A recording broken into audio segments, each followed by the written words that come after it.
Un saludo amigos, buenas noches. Dijo la escritora estadounidense, feminista y abolicionista Harriet Beecher Stowe que la Navidad es siempre un puente. Y todos necesitamos estos puentes en los momentos en que el mundo parece haberse dividido. Mirad, a punto de terminar de cruzar el puente de estos días navideños y retornar a nuestra vida ordinaria, comprobamos y renovamos la necesidad que tiene este mundo de restañar lo dividido, de unir los extremos separados. Echen un vistazo a lo que hace nuestra Iglesia diocesana, un poco al relentí en estos primeros compases del año recién estrenado, pero llamada a ser signo de unidad en medio de esta sociedad escindida. Esta es una nueva entrega de Crónica de la Iglesia. Comenzamos.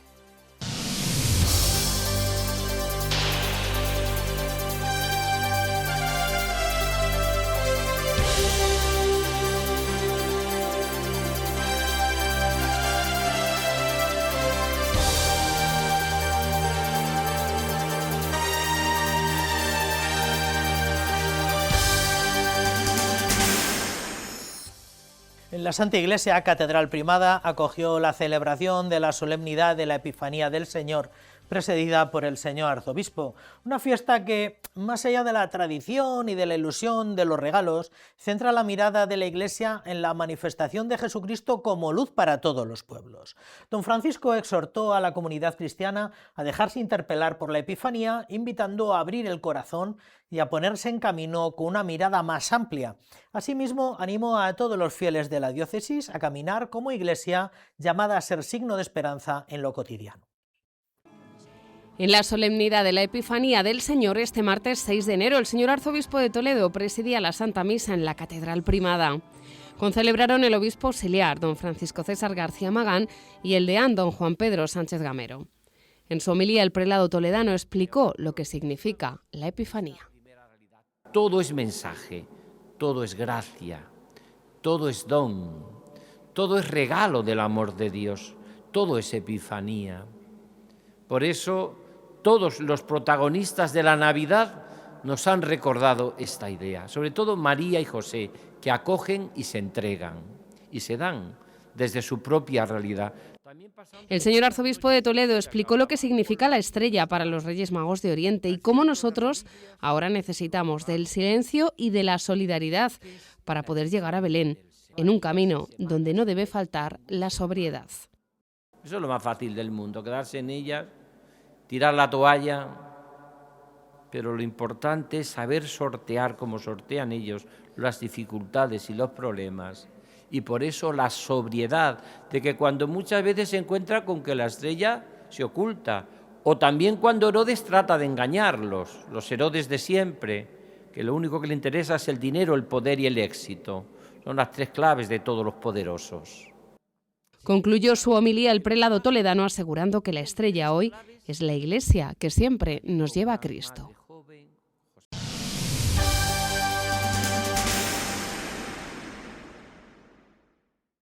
Pues como ya saben, de sobra, la Catedral de Toledo celebra el 8º centenario del comienzo de su edificio gótico.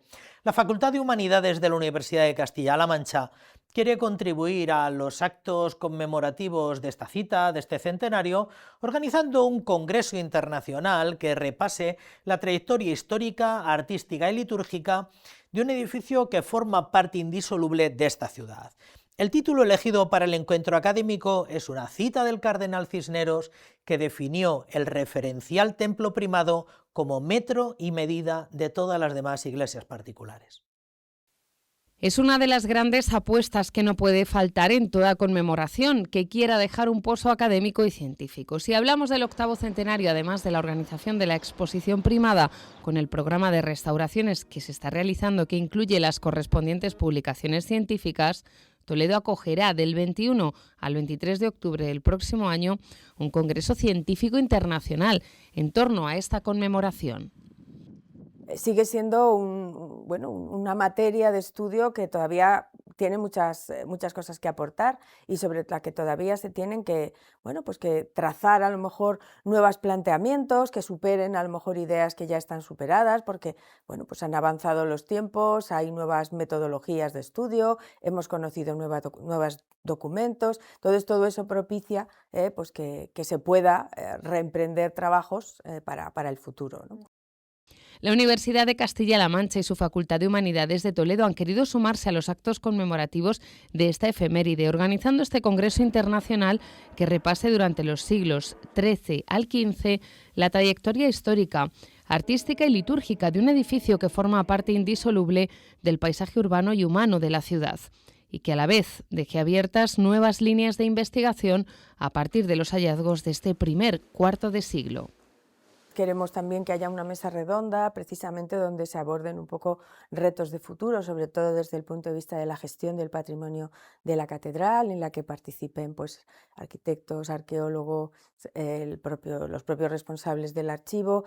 Es decir, algo que realmente quede, un texto, un libro final en el que se abran muchas de esas puertas y que más allá de los estudios concretos, pues también se pueda, para dar ideas, dar pistas de por dónde pueden ir las investigaciones en el futuro.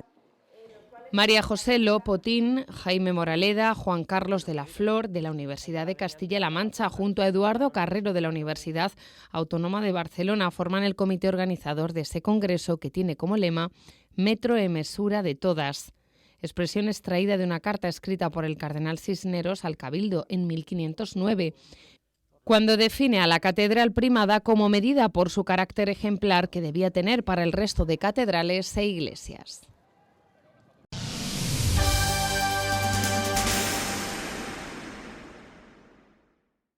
El señor arzobispo invitó esta semana a los prelados de la provincia eclesiástica de Mérida, Badajoz, a un encuentro en el Real Monasterio de la Virgen de Guadalupe, donde se encontraron para hacerles partícipes de los preparativos del año jubilar guadalupense, que comienza este año ya para el mes de septiembre, puesto que su fiesta el día 6 cae este año en domingo.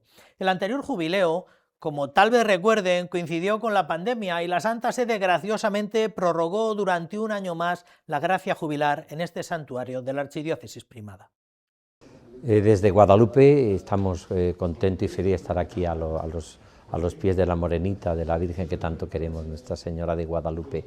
Y hemos tenido una reunión para preparar el jubileo, el próximo jubileo, que comenzará en torno al 6 de septiembre, que es cuando se debe iniciar, cuando coincide precisamente la fiesta de la Virgen de Guadalupe, cae en domingo. Y vamos a tener, hemos tenido este encuentro los obispos de la provincia eclesiástica. Es el balance que establece el señor arzobispo de Toledo sobre el encuentro mantenido esta mañana aquí y que ha contado con la presencia del guardián del monasterio, el provicario general y el responsable diocesano de los caminos a Guadalupe. El prelado toledano ha regalado a cada uno de los presentes la carta pastoral sobre el anterior jubileo que comenzó en 2020 y la Santa Sede prorrogó hasta 2022 por la pandemia.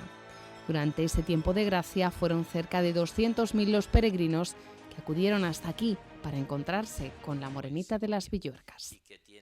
Para que este jubileo sea realmente un lugar de encuentro donde se peregrinen de todas partes de España a este lugar para encontrarse con María como casa, como hogar, como la que nos ayuda a penetrar en lo más profundo del amor de Jesucristo. Así que estamos muy contentos con este encuentro que hemos tenido los obispos de la provincia eclesiástica de Mérida, Badajoz, con el arzobispo de Toledo y con también el provicario general nuestro y con todos los que están encargados de potenciar este próximo jubileo a la Virgen de Guadalupe.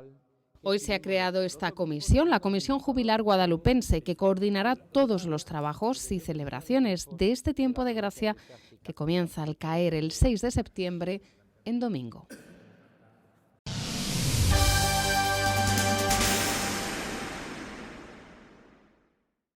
La Iglesia en España y el Gobierno han firmado esta semana un acuerdo para articular un sistema de reconocimiento y reparación de las víctimas de abusos cuyos casos no hayan tenido o no puedan tener recorrido judicial.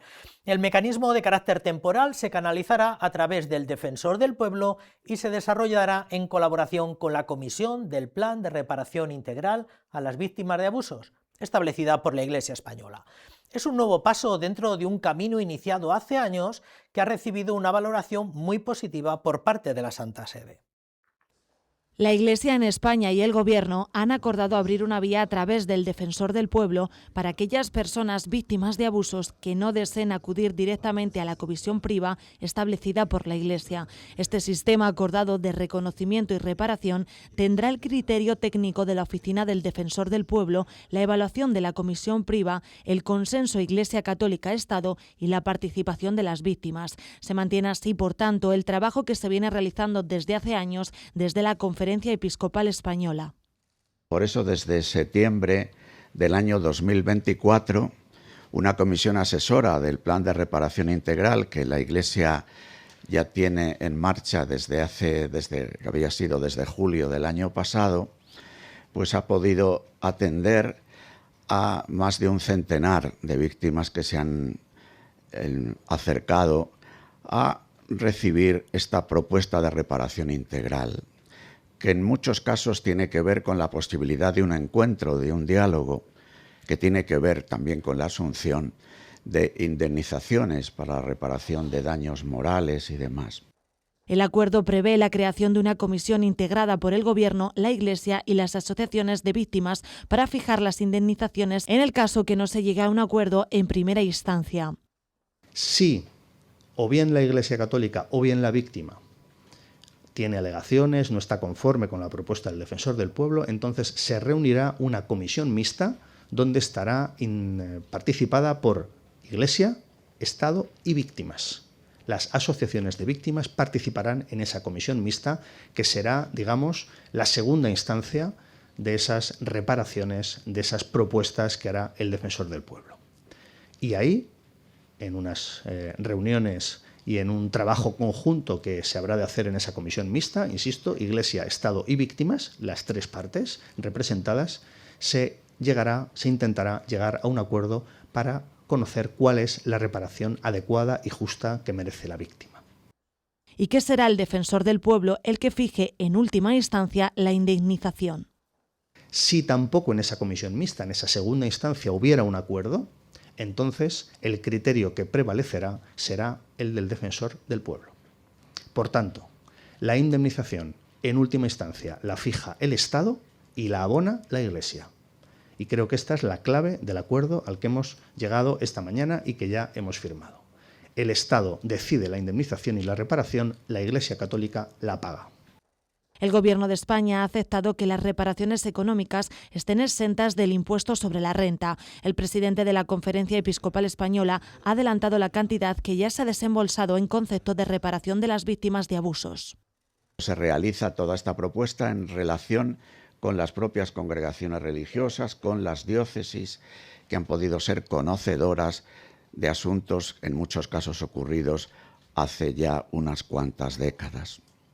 Fruto de todo esto, incluso digámoslo desde el punto de vista económico, la propuesta que la Comisión Priva ha hecho hasta el momento ha sido cercana a los 2 millones de euros de indemnización, a los que habría que sumar las indemnizaciones ya realizadas por algunas congregaciones religiosas antes de septiembre del 2024.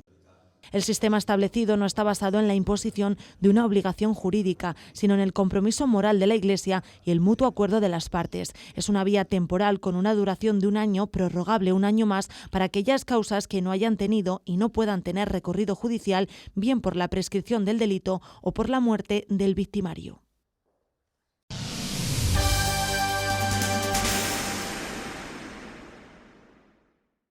Cáritas Diocesana ha hecho pública la recaudación final de la limosna penitencial de la pasada Cuaresma, una iniciativa impulsada por el señor arzobispo de Toledo que ha reunido algo más de 26.000 euros que serán destinados a las obras de rehabilitación y adaptación de este centro sociosanitario. Nuestra Cáritas Diocesana agradece el compromiso de una treintena de parroquias, de las Oblatas de Cristo Sacerdote, del Capítulo de Penitentes de Cristo Redentor y del Colegio Divina Pastora, cuyos esfuerzos les ayudarán a seguir dando esperanza desde el Hogar 2000. Cáritas Diocesana de Toledo ha hecho pública la recaudación de la limosna penitencial de la Cuaresma 2025, una iniciativa impulsada por el arzobispo de Toledo. En total se han reunido 26.400 euros que serán destinados a las obras de rehabilitación y adaptación del centro sociosanitario coordinado por Cáritas Diocesana de Toledo. Un recurso que, aunque cuenta con financiación pública de la Fundación Sociosanitaria de Castilla-La Mancha, un elevado porcentaje de su presupuesto es aportado con fondos propios de Cáritas Diocesana de Toledo. Debido al paso del tiempo y al cambio en el perfil de los usuarios, donde hay un alto porcentaje de personas dependientes, el edificio requiere una rehabilitación urgente. Los fondos recaudados permitirán adaptar las dependencias y mejorar las zonas comunes de la planta superior del centro.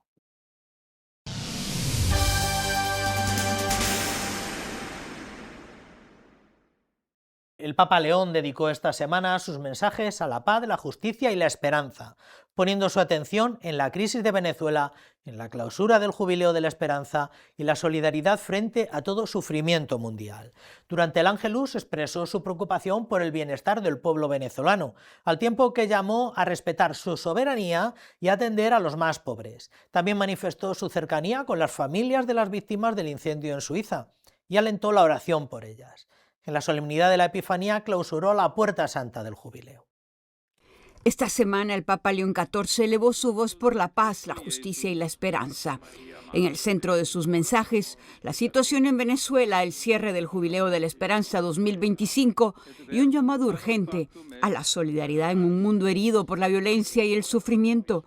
Durante el rezo del Ángelus del domingo pasado, León XIV expresó su profunda preocupación por la situación que atraviesa Venezuela. El pontífice pidió que prevalezca el bien del pueblo por encima de cualquier interés y llamó a recorrer caminos de justicia y paz. El bien del amado pueblo venezolano debe prevalecer por encima de cualquier otra consideración y llevar a superar la violencia y emprender caminos de justicia y paz. El Papa subrayó la importancia de garantizar la soberanía del país, el respeto a la Constitución, los derechos humanos y civiles y una atención especial a los más pobres golpeados por la difícil situación económica. El pontífice también manifestó su cercanía a las víctimas del incendio ocurrido en Crans-Montana, Suiza, la noche del Año Nuevo, que dejó más de 40 fallecidos. En la solemnidad de la Epifanía del Señor, el Papa presidió la Eucaristía en la Basílica de San Pedro y cerró la Puerta Santa, clausurando así el Jubileo ordinario del 2025 dedicado a la esperanza. Siguiendo una práctica simplificada, el rito consistió únicamente en el cierre de los batientes de bronce. El Papa recordó que aunque se cierre la Puerta Santa, la misericordia de Dios permanece siempre abierta. El Jubileo de la Esperanza reunió a más de 33 millones de peregrinos de 185 países, superando ampliamente las expectativas. Un 62% procedía de Europa, con Italia como el país más representado. En su homilía de la Epifanía, el Papa afirmó que esta fiesta marca el inicio de algo nuevo. La manifestación de Dios, dijo, transforma la realidad y genera esperanza. El pontífice advirtió que el miedo conduce a la manipulación y la violencia, mientras que la alegría del Evangelio abre caminos de paz. El Jubileo ha venido a recordarnos que se puede volver a empezar. Es más, que estamos aún en los comienzos, que el Señor quiere crecer entre nosotros, quiere ser el Dios con nosotros. Sí, Dios cuestiona el orden existente. Tiene sueños que inspira también hoy a sus profetas. Está decidido a rescatarnos de antiguas y nuevas esclavitudes. En sus obras de misericordia, en las maravillas de su justicia, involucra a jóvenes y ancianos, a pobres y ricos, a hombres y mujeres, a santos y pecadores. Luego, al mediodía, durante el Ángelus, León XIV insistió en que la esperanza debe tener los pies en la tierra, compartir, solidarizarse y construir una historia nueva. Que los extraños y los adversarios se conviertan en hermanos y hermanas, que en lugar de las desigualdades haya equidad, que en vez de la industria de la guerra se afirme la artesanía de la paz. Artesanos de esperanza, caminemos hacia el futuro por otro camino. Incamminiamoci verso il futuro per un'altra strada. Con llamados a la oración, a la justicia y a la fraternidad, el Papa León XIV invitó al mundo a convertirse en peregrino de esperanza, un mensaje que resuena con fuerza en tiempos de incertidumbre, recordando que siempre es posible comenzar de nuevo. El Papa convocó el primer consistorio extraordinario de su pontificado, celebrado en 2 jornadas en el aula del Sínodo y presidido por una misa en la Basílica de San Pedro con la participación de 170 cardenales de todo el mundo. Enmarcado en la solemnidad de la Epifanía, León XIV recordó que Cristo es la luz de los pueblos y afirmó que la Iglesia evangeliza no por proselitismo, sino por la atracción del amor. Solo el amor es creíble, señaló, destacando que la unidad es la verdadera fuerza misionera de la Iglesia. Con la frase «Estoy aquí para escuchar», el Papa presentó el consistorio como un camino de discernimiento compartido basado en la escucha y el diálogo, sin buscar un documento final. Por amplia mayoría, los cardenales eligieron como prioridades la sinodalidad y la misión evangelizadora a la luz del Evangelium Gaudium, trabajando en grupos lingüísticos y en un clima de oración y fraternidad.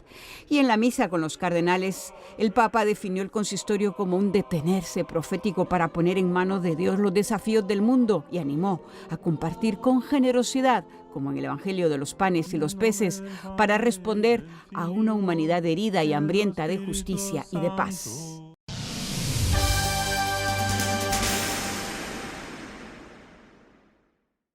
Miren, desde el mes de septiembre la parroquia Santa Catalina de Puente del Arzobispo cuenta la historia de la salvación desde los 7 dolores de María a través de un género artístico que define su historia, su cultura y sus tradiciones, que es la cerámica.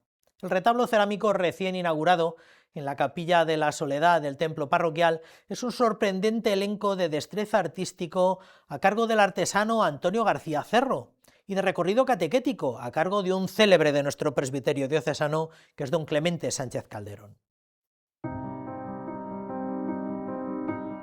Es posible recorrer los 7 dolores de María a través del arte y del material que define la historia, cultura y tradiciones de un pequeño municipio bañado por el río Tajo. El retablo de la Capilla de la Soledad de Puente del Arzobispo emociona a todo el que lo contempla.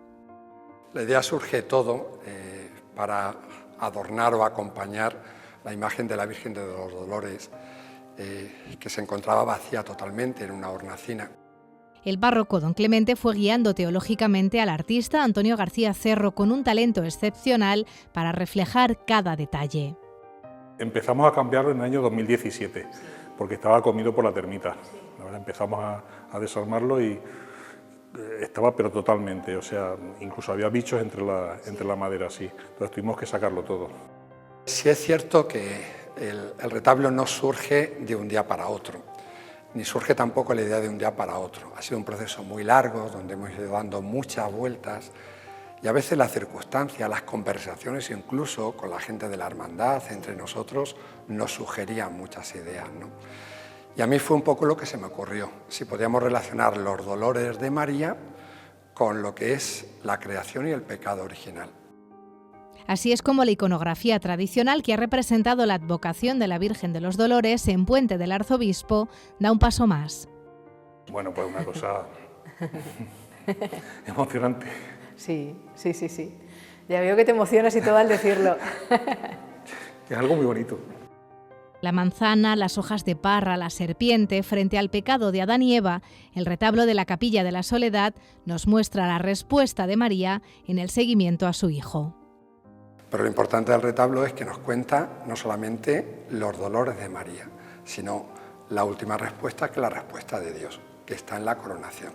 Porque ver la historia de los dolores de María en ella misma solamente, sin la última respuesta de Dios, sería incompleta. Ante el encargo de la parroquia de Santa Catalina de plasmar los 7 dolores de la Virgen, el autor solo se inspiró en la coronación realizada por Velázquez. El resto son creaciones suyas, así de sorprendentes. Ninguno de nosotros somos pintores y yo lo veo muy difícil. Nosotros lo único que le pasamos fue algunos modelos de dibujos de los 7 dolores de la Virgen y una coronación, la de Velázquez. Él en su genio yo creo que sí ha cogido y ha respetado la obra de Velázquez, pero en todo lo demás son composiciones personales suyas y originales. Y así es como el arte una vez más nos habla directamente al corazón y consigue conmovernos. ¿Qué fue lo que movió, lo que fortaleció a María para estar de pie frente a toda esta pasión? Y la respuesta yo creo que es clara, el amor. Entonces, si el amor es lo que mantiene en pie a María, el amor al Padre, el amor a su Hijo, el amor a la humanidad, lo que María recibe es la plenitud de ese amor devuelto, ¿no?, en esa coronación. Una razón más para visitar Puente del Arzobispo, este retablo que es reflejo vivo del legado cultural y artístico que le ha dado fama, la cerámica, que a través de la fe se convierte en camino para la esperanza.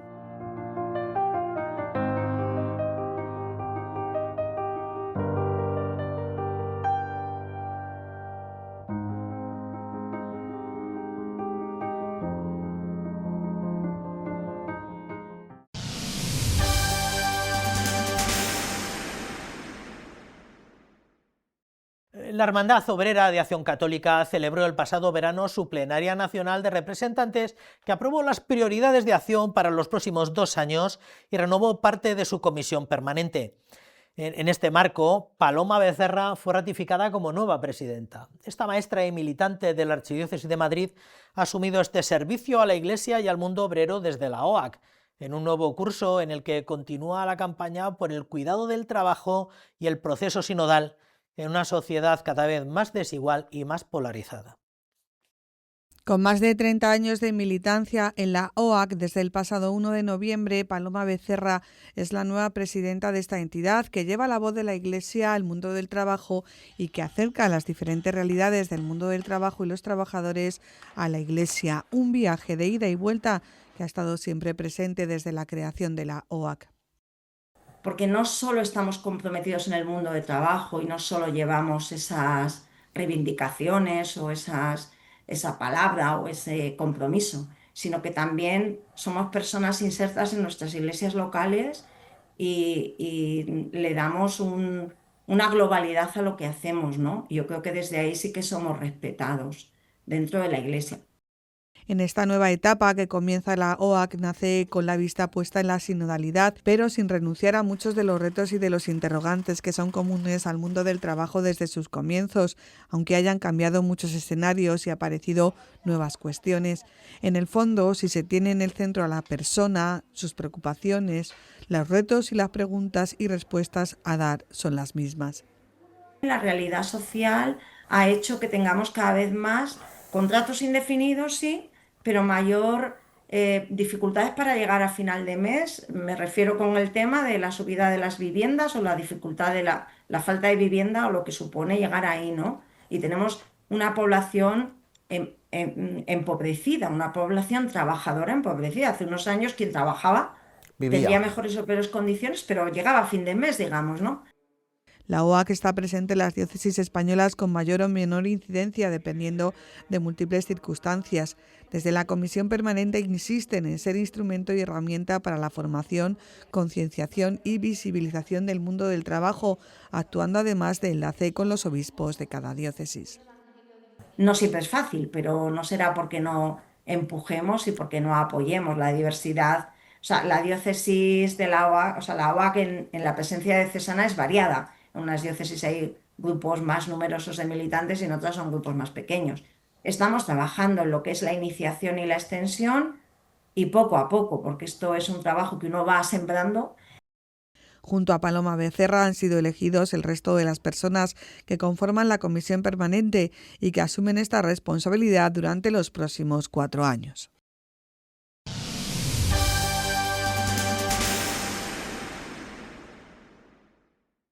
La Fundación Pontificia Ayuda a la Iglesia Necesitada anunció un relevo en la presidencia de su oficina global. Tras 11 años de servicio a los cristianos perseguidos y necesitados en el mundo, el sacerdote colombiano Astolfo Moreno abandona la presidencia internacional y regresa a la Archidiócesis de Bogotá. Y le releva Pedro Miguel Niño, también colombiano, miembro de la Junta Directiva durante estos últimos 8 años, casado y padre de 4 hijos, hombre de un gran compromiso social y eclesial. La Iglesia que sufre seguirá siendo el centro de toda su labor. Libertad religiosa, tu derecho, no un privilegio. Es el lema con el que Ayuda a la Iglesia Necesitada ha presentado su informe anual sobre la libertad religiosa. El trabajo evalúa la salud de este derecho fundamental en 196 países. Si no se respeta este derecho, hay muchos otros que tampoco se respetan. Estamos acostumbrados a defender el derecho a la vivienda, a la alimentación, a la educación, el derecho de expresión, ¿no?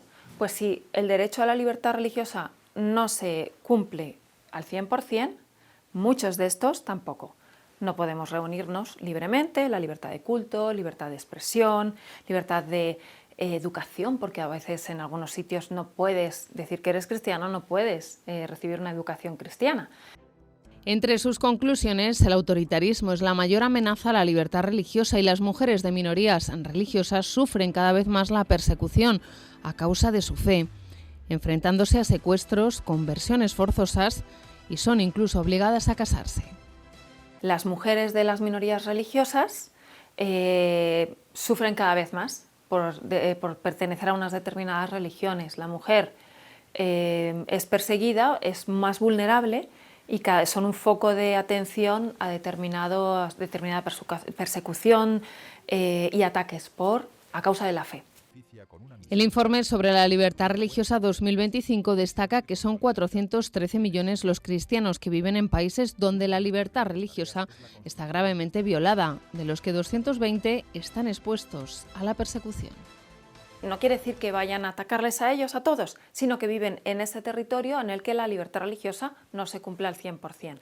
Y dentro de estos 413 hay 220 millones de cristianos, es decir, que viven en poblaciones, en lugares en los que la libertad religiosa no se respeta, con lo cual pueden llegar a sufrir en algunos casos ataques. Están expuestos a esta persecución. Desde Ayuda a la Iglesia Necesitada piden a las instituciones internacionales y gobiernos democráticos que condenen la persecución religiosa y sancionen a los regímenes que violan la libertad religiosa, que protejan a las comunidades en riesgo para evitar migraciones forzadas y que sobre todo ayuden a las personas y a los grupos que sufren persecución con apoyo urgente y asistencia legal.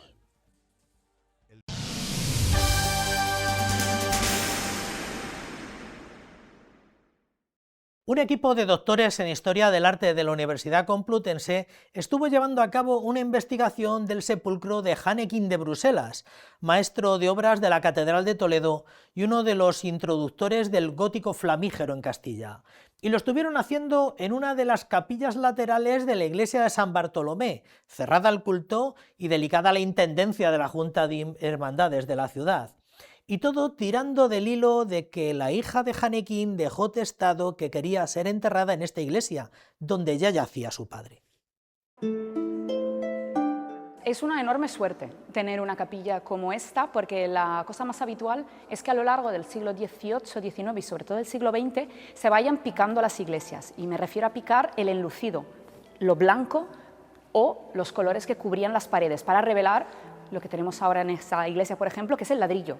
La suerte que tuvimos con esta capilla es que hasta los años 20 nadie sabía que estaba allí. Había un retablo, la tapaba, entonces funciona un poquito, digamos, como una cápsula del tiempo y ha conservado y preservado muy bien los colores. Sabemos que hay alguna intervención de restauración para mantenerla en buen estado, pero es una capilla absolutamente excepcional.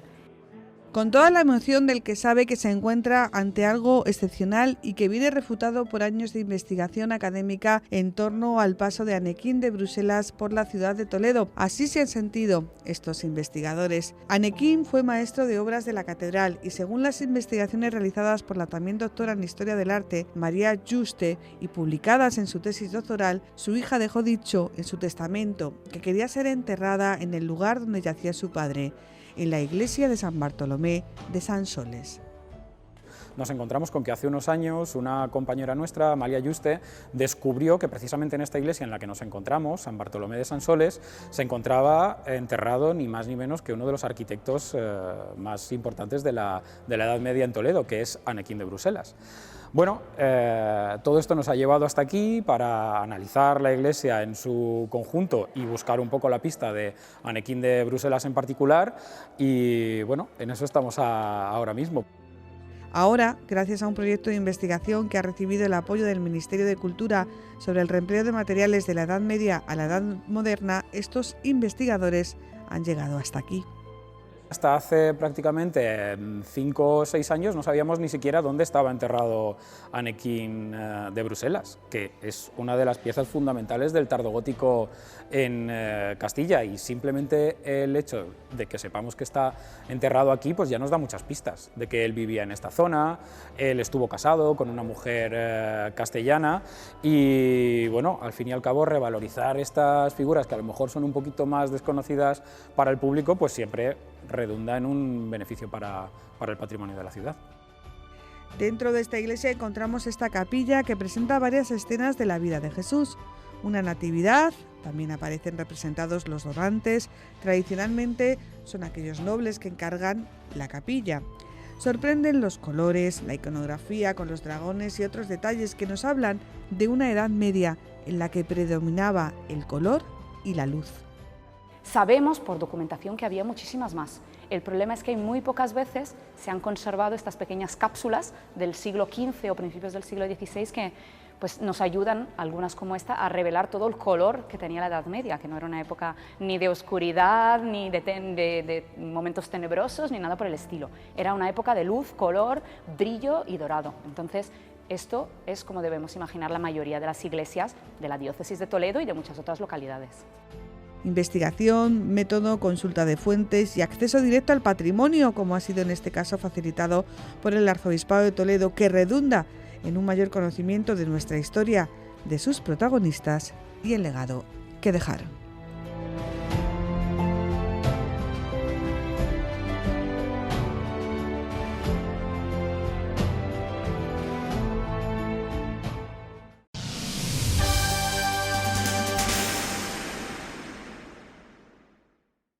Una pieza del inagotable patrimonio artístico de la ciudad ha vuelto a aflorar en el convento de Santa Isabel. Un proyecto de restauración que llevó a cabo el consorcio de la ciudad reveló una pieza de carpintería del siglo XIV, unas puertas de unos 8 metros de altura que pasan por ser únicas en España, cuya policromía original en tonos rojos y verdes había permanecido oculta hasta ahora. Aunque en las puertas se podían contemplar, el hecho de que este convento no sea de los más conocidos han propiciado que este valioso hallazgo permaneciera en el anonimato. Estas puertas, únicas en Toledo y me atrevo a decir que seguramente en la península ibérica, porque, como he dicho anteriormente, se habían metido casi como en una urna de cristal. Si en ocasiones decimos que los conventos de Toledo son una puerta abierta a la historia, en esta ocasión el protagonista es la propia puerta. Concretamente estas, ubicadas en el convento de Santa Isabel, en un principio eran el acceso al claustro. Una decisión meramente funcional ha deparado este excelente estado de conservación. Este convento, con este silencio, con estas precauciones y con esta seguridad que nos da esta clausura, las obras de arte tienen la seguridad de mantenerse en el tiempo intactos. Estas puertas, que ahora dan acceso al museo del convento, pasaban prácticamente desapercibidas, hasta que un día la comunidad se dio cuenta de que la acción de unos insectos las estaban deteriorando.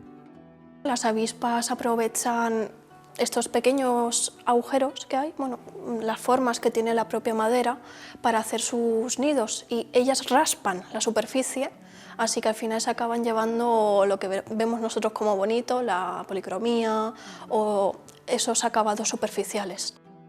Catalina Titindey es una de las restauradoras que forman parte del equipo que lidera Miguel Bonacci y que están realizando este proyecto de restauración que incluye no solo la limpieza y consolidación de las piezas de madera policromadas, sino también el arco que cubre la puerta.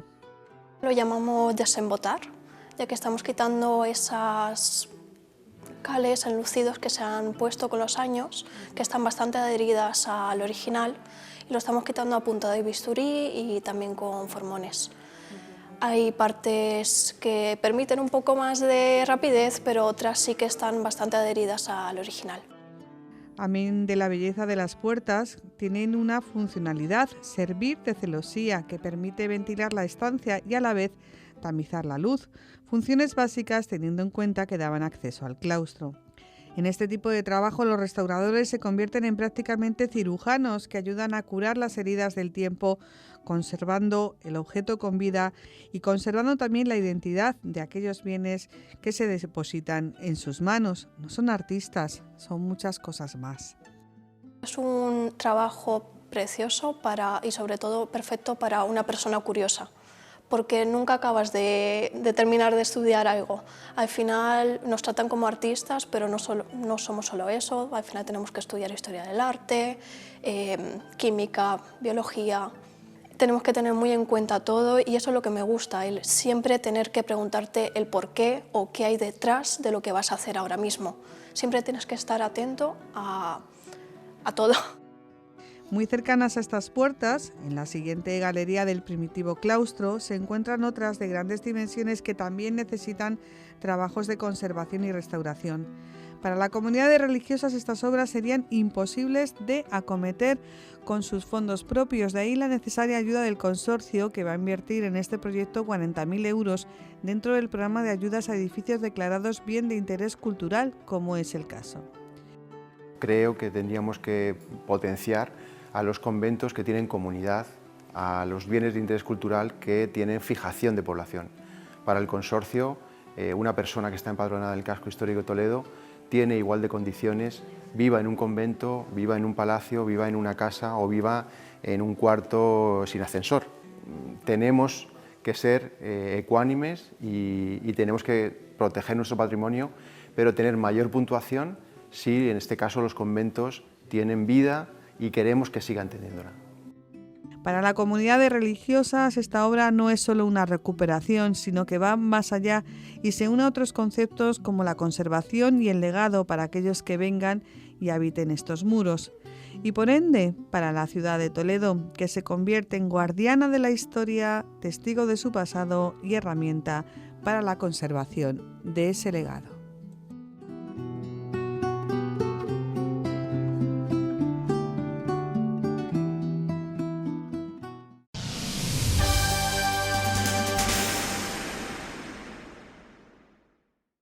Aunque les pueda parecer un pelín desfasado, no queríamos cerrar estos días de Navidad sin hacer mención del curioso Belén con figuras de papel que cada Navidad, desde hace más de 15 años, recrea la Natividad de Cristo en un entorno de temáticas propiamente castellano-manchegas. Esta representación se ha ubicado a lo largo del último mes en el vestíbulo de la Delegación Provincial de Educación, Cultura y Deportes. Incrementa año tras año el número de escenas llevadas a cabo con el arte de la papiroflexia. Belénes hay muchos, cada uno tiene su identidad, cada uno tiene su historia, cada uno guarda un pequeño secreto, cada uno en definitiva tiene su corazón. En el caso del instalado aquí en la Delegación de la Consejería de Educación es un corazón de papel. El patio de mi casa es particular. El Belén de esta casa es particular y cuando llueve se moja como los demás. Esperemos que no, porque este Belén está hecho de un material tan frágil como es el papel y aunque tiene agua, de momento no se moja. Eso sí, no le falta detalle. Hemos puesto también un poco un olivar, una almazara, una zaranda. También hemos metido un poco de la presentación del niño en el templo, con Simeón también, que lo teníamos un poco con ganas de hacer, y este año se ha conseguido un homenaje también a un compañero de aquí de la delegación. Busquen e indaguen y verán que tiene de todo, además de la escuela y su transporte escolar, su mercado, su tienda de artesanía, su huerto, la tahona, el olivar y claro, no pueden faltar los reyes, San José, la Virgen y el Niño, las primeras figuras que realizaron ya algunos años cuando comenzó esta aventura de papel. Poco a poco ha ido creciendo, cada año hemos intentado de hacer figuras nuevas, meter iluminación, meter agua, mecanizar piezas, escenas, hasta lo que se ha convertido en el día de hoy. Una aventura a la que cada año se unen más compañeros de este centro de trabajo para echar una mano, cada uno en lo que entiende, y así se han mecanizado algunas escenas, los ángeles revolotean y también hay algún que otro guiño a la casa, la Delegación de Educación. Este año, pues bueno, me han sugerido la posibilidad de hacer un transporte escolar. Evidentemente, pues le he caracterizado de esa manera de un carro con un burro y tirando que iban a la escuela. La jefa de planificación les está esperando también para controlar el transporte y que lleguen los niños bien a clase, y ese también ha sido un guiño también a la casa nuestra, a la casa esta de educación. El Belén se puede visitar en las dependencias de la delegación en horario de mañana y, una vez que se vuelva de las vacaciones lectivas, en horario de mañana y tarde. Así que anímense, porque este Belén es algo más que piedra, papel o tijera.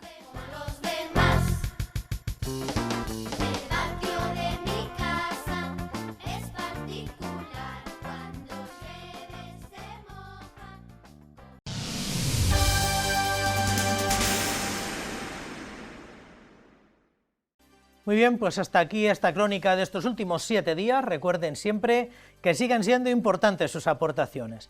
Hagan llegar sus donativos accediendo a Bizum e indicando el código de la Radio o Televisión Diocesana, que como recuerdan es el 10766, y de este modo vincular una cantidad que nos ayude a seguir adelante. No dejen de hacerlo.